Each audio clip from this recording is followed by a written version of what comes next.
lililotupwa Hiroshima na Nagasaki.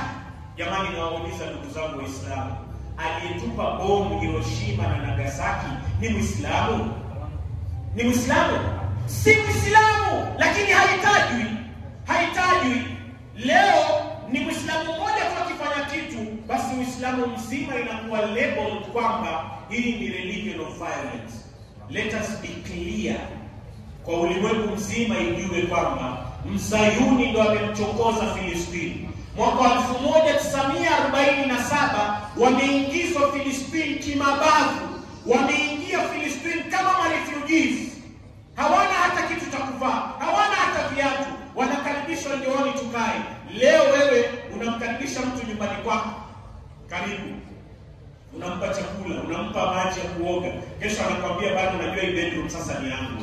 Yako bedroom yako, your master bedroom, anakuambia hii sasa ni yangu. Na ukiileta fujo anakupiga risasi, anakuua. Wewe ndio mwenye nyumba.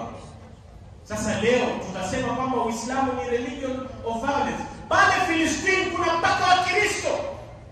Na najua kuna Wakristo ambao wanatusikiliza. Let me tell you, kama kuna watu wanaochukiwa na Mayahudi ni Wakristo.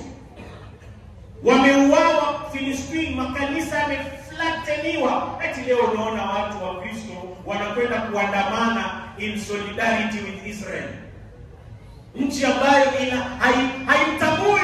Nyinyi mnamtambua Yesu Kristo, Mayahudi hawamtambui Yesu Kristo. Wanasema huyu ni imposter, alikuwa anajifanya mwana wa Mungu. They don't recognize Jesus Christ. Lakini nyinyi mna-recognize ati you are sharing a faith. You don't share nothing. You don't share nothing. Wana flatten everything. Kisoma Talmud zao hasimtambui Nabii Isa alayhi salatu wasalam. Ukimuuliza leo Myahudi anakuambia heri niingie msikitini kuliko kuingia kanisani, kwa sababu huko anaabudu masanamu. Huyu ndio mtu